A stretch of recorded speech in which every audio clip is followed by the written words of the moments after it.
कार्तिक नाम का एक गरीब लड़का था। उसकी माँ की इच्छा थी कि वो पढ़े लिखे, लेकिन वो लोग बहुत गरीब थे। इसलिए कार्तिक रोज जंगल में लकड़ियाँ काटने के लिए जाया करता था। एक दिन वो जंगल में लकड़ी काटने गया तो उसे झाड़ियों में किसी के रोने की आवाज आई। वो वहाँ गया तो उसने देखा कि झाड़ियों में एक सुंदर लड़की फंस गई थी। उसके कपड़े झाड़ियों में बुरी तरह से उलझ गए थे और उसके पंख भी थे। ये देखकर तो कार्तिक आश्चर्यचकित रह गया। वो उस लड़की के पास गया और बोला, तुम कौन हो और इस घने जंगल में क्या करने आई हो? वो लड़की रोते हुए बोली, मैं सोनम परी हूँ। परी लोग से मैं यहाँ खेलने के लिए आया करती हूँ। मैं झील के किनारे नाच रही थी कि तभी मेरे पीछे हाथी दौड़ा। मैं भागती हुई आई और झाड़ियों में गिर गई। देखो, मेरे पंख घायल हो गए हैं। अब मैं यहाँ से कैसे जा पाऊंगी? ऐसा कहकर वो रोने लगी। कार्तिक ने उसे बड़ी सावधानी से निकाला। उसके पंखों से खून रिसने लगा था।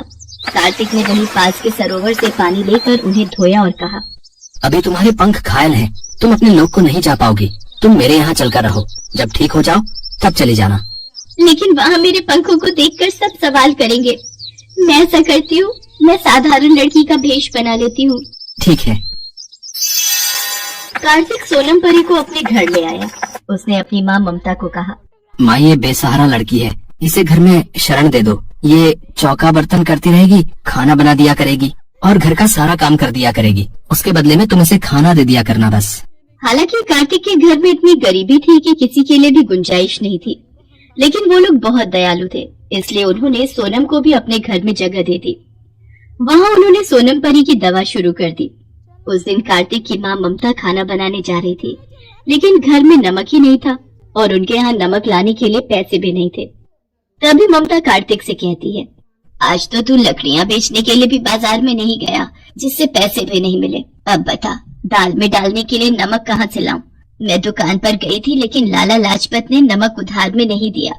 ये सुनकर सोनम चुपचाप कमरे में गई और वहाँ उसने मन ही मन में मंत्र पढ़ना शुरू कर दिया। बड़े आश्चर्य की बात है, उसके हाथ में एक नमक की थैली आ गई।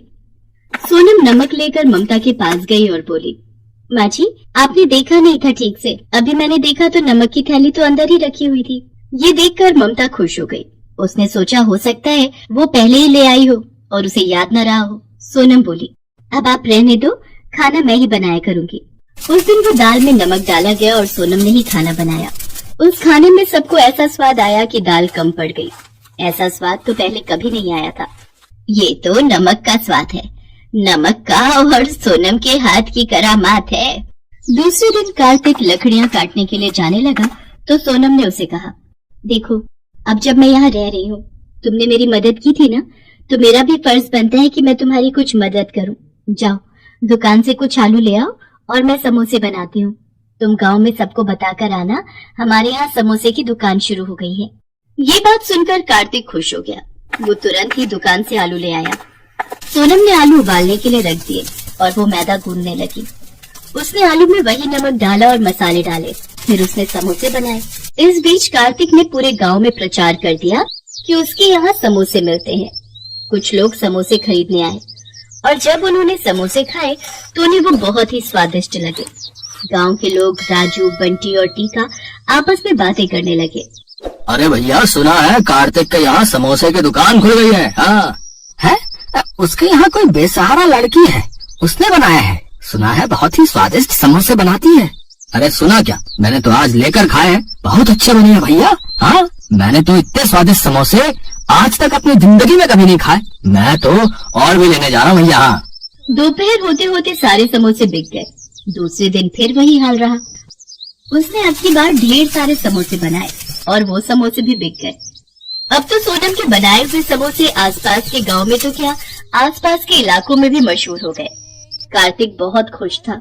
वो अपनी माँ ममता से बोला, अब तो हमारे पास नोटों की बरसात होने लगी है। यही हाल रहा तो थोड़े दिनों में हम बहुत अमीर हो जाएंगे। अब हमारे समोसे खरीदने के लिए लाइन लगती है, लाइन। इतनी लंबी लाइन में लोग घंटों खड़े रहते हैं, लेकिन समोसे लेकर ही जाते हैं। और ताज्जुब वाली बात यह है कि नमक की थैली खत्म ही नहीं होती, वो जो की त्यों है। ममता के पड़ोस में एक दुष्ट और ईर्ष्यालु आदमी नाथुराम रहता था। उसे ये हजम ही नहीं होता था कि कोई उससे ज्यादा कमाई करे। वो मन ही मन सोचने लगा, कमाल है? अभी थोड़े दिन पहले ये लोग भूखे मरते थे और आज उनके यहाँ दौलत बरस रही है। इतने ज्यादा समोसे बिक रहे हैं और इतनी लंबी लाइन लगती है कि लोग घंटों खड़े रहते हैं, लेकिन समोसे लेकर ही जाते हैं। आखिर ऐसी कौन सी खास बात है? कमबख्त, स्वादिष्ट तो बहुत है, मैंने भी खाकर देखे हैं। वो कार्तिक के घर के पास गया और चुपके से जाकर देखने लगा। उसने देखा कि सोनम ने ज्यादा कुछ नहीं मिलाया था, वो नमक आलू में डाला था। नाथुराम ने सोचा, ओह, इसका मतलब इस नमक की रहमत है। मैं इस नमक को ही चुरा लेता हूँ। इसको अगर चुरा करके ले जाऊं और इस नमक को डालकर समोसे बनाने लगूं, तो मेरे भी समोसे मशहूर हो जाएंगे, तो मैं भी माला माल हो जाऊंगा। हाँ, ये ठीक रहेगा। ये सोचकर वो अपने घर चला गया। आधी रात को वो उठा और कार्तिक के घर पहुंचा। वहाँ तो सब गहरी नींद में सो रहे थे। वो नमक की थैली को चुरा कर ले आया। उसे पता भी नहीं चला कि सोनम खटर पटर से जग गई थी और उसने नमक चोरी करते हुए उसे देख लिया था। वो मन ही मन मुस्कुरा कर बोली, बच्चे, चुरा कर ले जाओ, तुझे क्या पता ये जादुई नमक है, दुष्ट लोगों के यहाँ काम नहीं करता। ऐसा कहकर उसने आगे हाथ फैलाया तो उसके हाथ में दूसरी नमक की थैली आ गई। दूसरे दिन सवेरे नाथुराम ने पूरे गांव में कह डाला, कार्तिक के समोसों की तरह मेरे यहाँ पर भी स्वादिष्ट समोसे मिला करेंगे। आप लोग मेरे यहाँ खरीद कर खाना है। सब लोग नाथुराम के यहाँ समोसे लेने के लिए गए। नाथुराम कढ़ाई में तल तल कर गरम समोसे निकाल रहा था और बहुत खुश था। उसके समोसे जैसे ही कुछ लोगों ने चखे, उन्होंने थूकना शुरू कर दिया। अरे थू थू थू थू थू, इतने सड़े आलू इसमें पड़े हैं और इनका स्वाद इतना खराब है। थू थू थू थू थू, हमारे पैसे बर्बाद हो गए भैया। अरे इसने हमें ठग लिया है। भाई मिट्ठू, जल्दी से पैसे वापस करो, नहीं तो फिर तुम्हारी पिटाई होगी। हाँ, समझ में नहीं आ रहा, ये क्या हो गया? मैंने नमक तो वही चुराया था, तो मेरे समोसे कैसे खराब हो गए? नाथुराम अपना सिर पीटने लगा। लालच के मारे एक आलू की बोरी भी खरीद कर ले आया था। सारे लोग भाग भाग कर कार्तिक के यहाँ पहुँच गए। वहाँ लाइन लगाकर खड़े हो गए।